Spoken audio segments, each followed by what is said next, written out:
In 2005, I took my camcorder to work to film my day out in the Everglades. I had been working there since 1999 and would remain there until 2008. Before working in the Everglades in 1998, I was working at a store called Lechters at International Mall. In that year, my mom, Berta Maria Gutierrez, became ill and passed away. I was heartbroken and quit my job and stopped going to church, of which I was a regular member and attendee. I didn't want to be constantly reminded of what had happened and needed a new direction. One day I saw an ad for a tour guide job in the Everglades, so I got in my car and drove out west on the Tamiami Trail. I passed Krome Avenue and passed the Miccosukee Casino, way out west, ending up at Gator Park. As I walked to the entrance of the park, I met Les Blanchard standing by the door. We would soon become close friends. I told Les I needed a job, and he looked at me and said, "Come back tomorrow and you'll get the job." So I did just that. The next day I met with John Weisberg. He was the owner of Gator Park. We sat for the interview out front, and I was nervous. We talked, I answered questions, and then he hired me. I would work there for many years to come, learning so many things and having a lot of great stories to tell. This footage from 2005 was recorded for my grandmother to see what I did for a living all day long. Mamá, te estoy grabando esto para que veas donde yo trabajo, ¿ok? Y lo que yo hago. Mira para eso.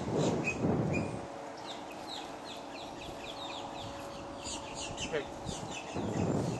I remember when this water feature was first installed. They brought in huge boulders and installed pumps hidden in the back. I'd catch a glimpse of them building in progress between airboat tours. This became a hub for all the birds in the park. It was a little oasis for park animals, but it was also an invitation and easy pickings for predator birds as well. Luckily, the fish had rocks they could hide under.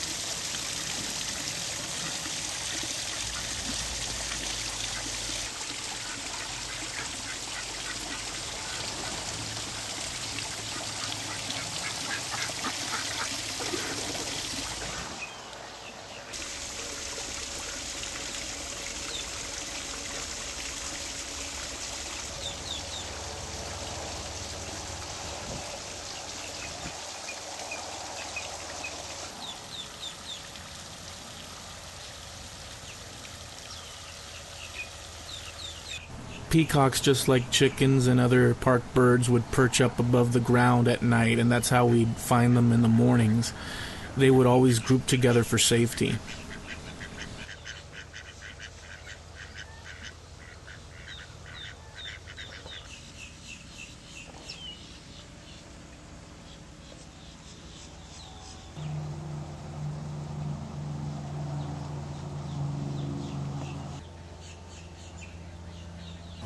Here's a small alligator pit. They were around 3 to 4 years old.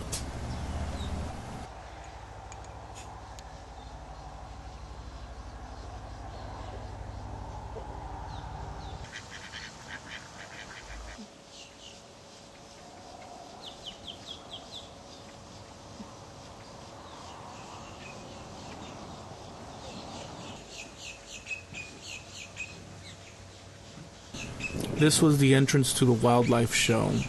After every airboat tour, folks would come through here to learn about the different animals and see alligator wrestling.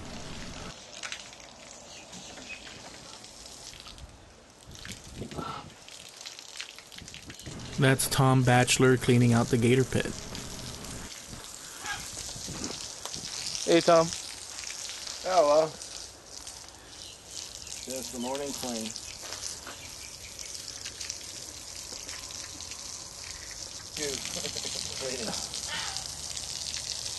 These are the boys over here. Tom would pick out a gator to work with each day. Good boys, most of them. And a couple girls. Tastes like chicken. Ruben's turn today. Excuse me, guys.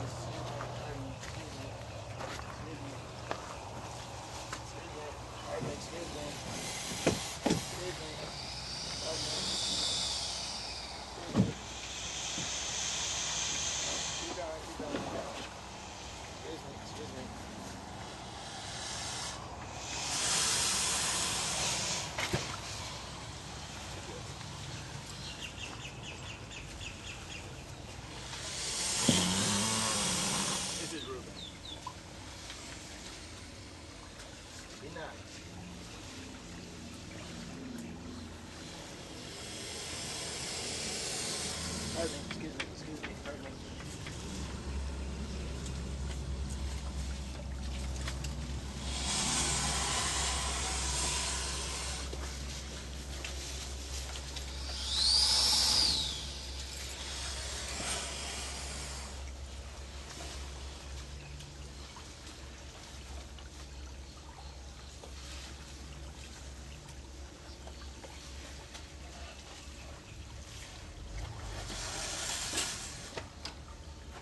Ta-da!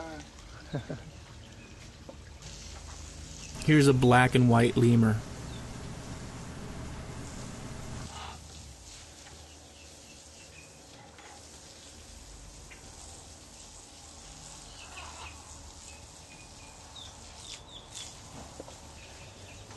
Hey, little one.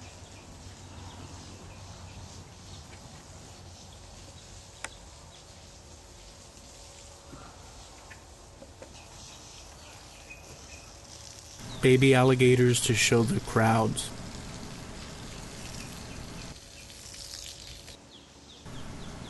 Here's one of Tom's macaws.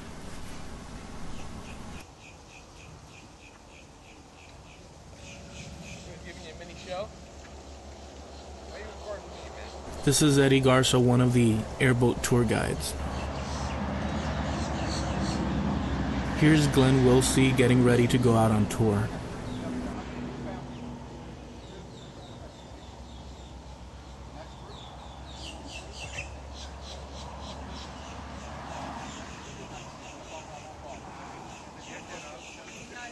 At the same time Glenn is getting ready to go, we see Charles coming back up the canal from his tour.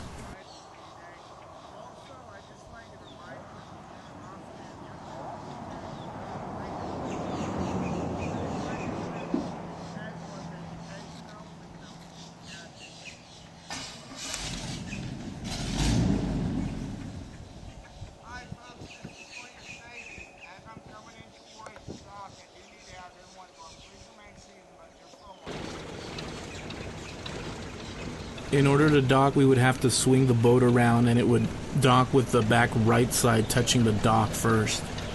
Then the driver would climb down and tie off the boat.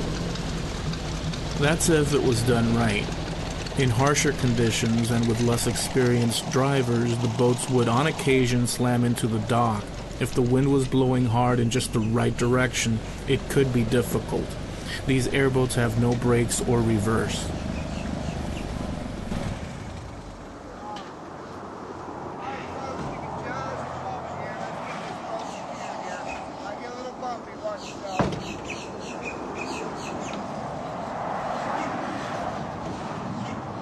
These airboats have Cadillac engines powering them.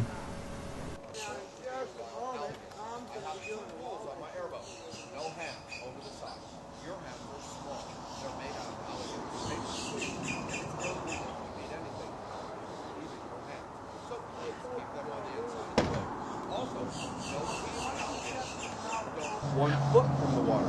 All this means is that a little 3-foot alligator or bigger could jump in the boat at any time. So please, no teasing gators or trying to touch them, okay?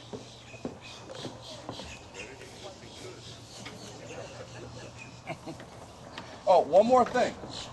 If somebody on the boat starts clowning around, somebody makes an alligator mad, and an alligator jumps in the boat, Please don't panic when the alligator jumps in the boat. Just remember one very important thing. That's my seat, way up there, everybody. All right.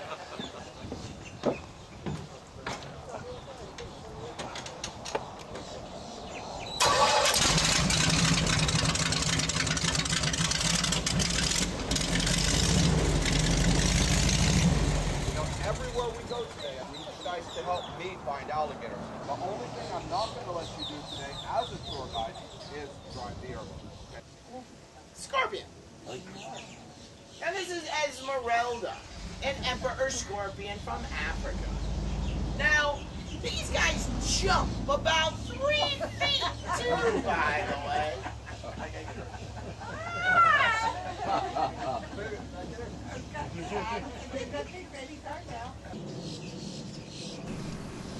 Here's Thrasher in his pen with 2 ladies. He was the largest gator at the park. I don't recall his actual size, but he must have been around 10 feet or so. Maybe larger.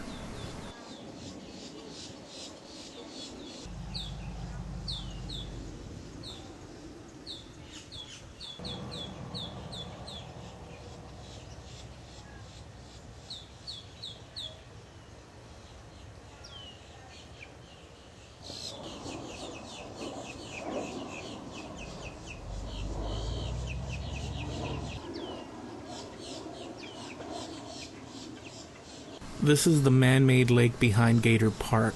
To the left is where RVs used to be stationed. Many people would be seasonal, others lived there permanently, and some just spent the night and would take off. Here's the private tour boat. It had 2 rows for passengers.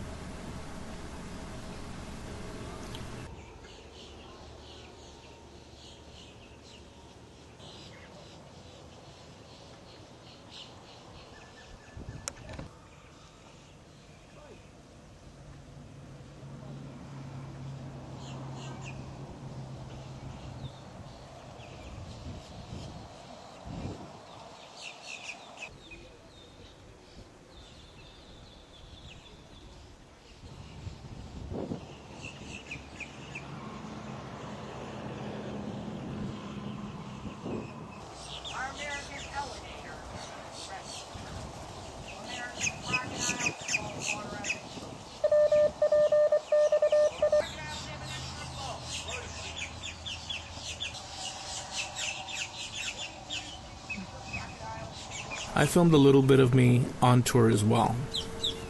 What is the difference between crocodile? What's that now? Difference between crocodiles. Well, alligators have rounded, broad snouts, and crocodiles have very slender, long snouts, okay? Broad for the alligator, slender for the crocodile. Alligators don't eat people unless they're a dead cadaver, and crocodiles will eat just about anything. Alligators live in fresh water, crocodiles fresh and or salt. I always thought crocodiles were green. These guys look black, like they're cast iron black. Yes, it does have sort of that look. The crocodiles typically have either a beige, brown, and or just green look, but the alligators have this sort of, like you said, cast iron. Now you're going to be on my... Up ahead on your left, you're also going to see another alligator.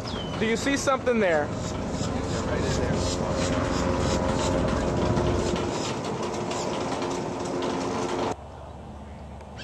That's a red-shouldered hawk.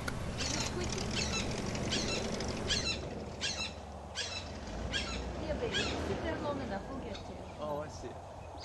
Right there. I'll explain in a second here. Let me just get this here. I have a good idea. Very good. I think that's a little too much information, but I welcome it. Better look out. You better be moving. Man. Oh. All right.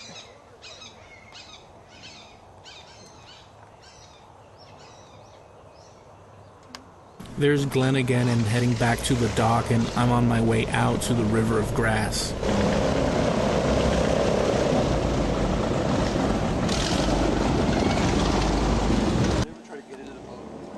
They don't, because they're actually rather cowardly and prefer to avoid us, okay, believe it or not.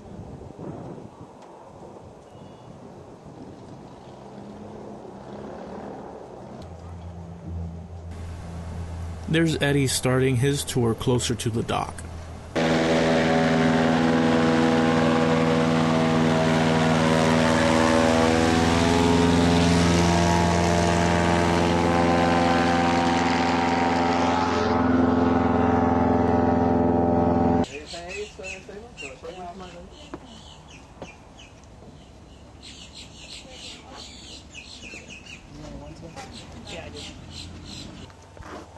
Okay, here you go. A baby Florida Isn't panther. that cute?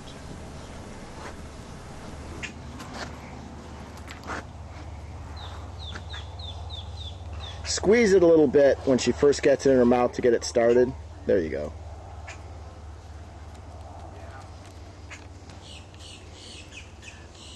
Una pantera de la Florida baby. 4 weeks. 4 semanas. Still has its claws, of course, and they hurt even though they're small. Doing a number on this bottle, huh?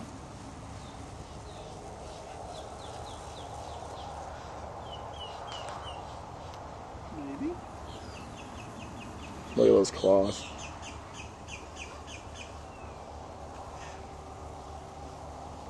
Incredible, huh? Getting closer. Getting closer. I did. Yeah. No, I got a good shot of her. The claws. She's grabbing a little air.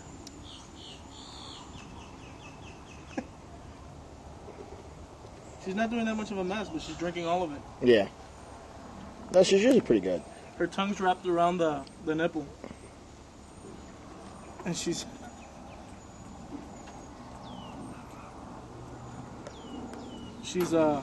burping and everything. Look at that. That's it? Okay, you can pull it away if she's done. Oh. Now she's gonna... No, she's gonna rip you apart because she wants more. Just kidding, just kidding. I'm glad. Isn't it cute? Yep, no way. Alright.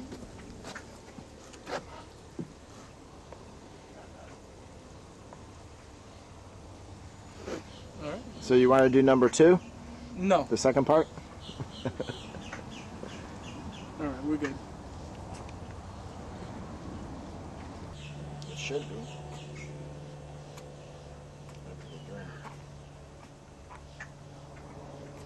Animals that are born in a den, when they're babies like this, have to be stimulated to go to the bathroom. Oh.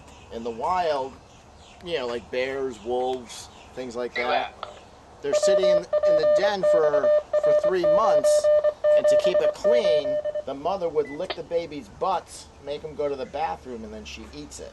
And that keeps the den clean. You need to get out. Yeah. Don't worry, don't worry, don't worry.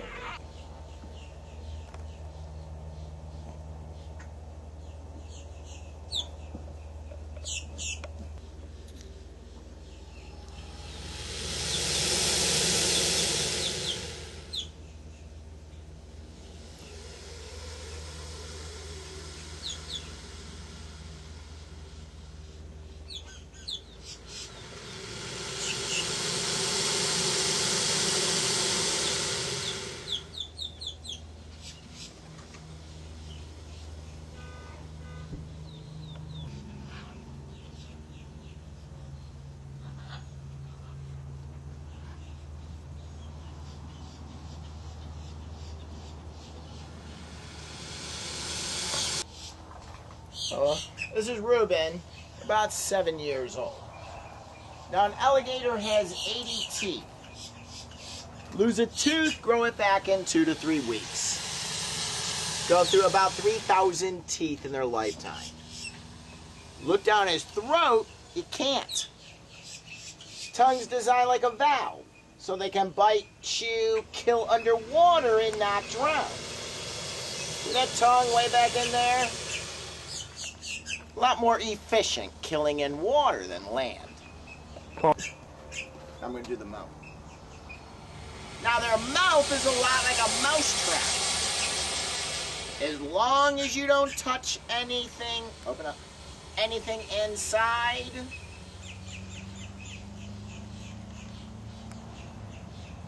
they won't bite. Touch, 2,000 to 3,000 pounds pressure per square inch in their bite.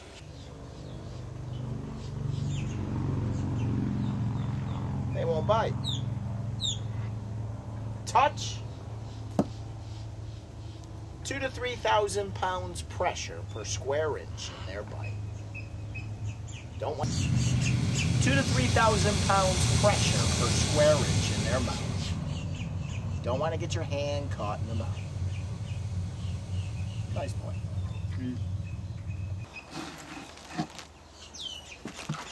All right, I'm Tom from World of Wildlife, awareness through experience.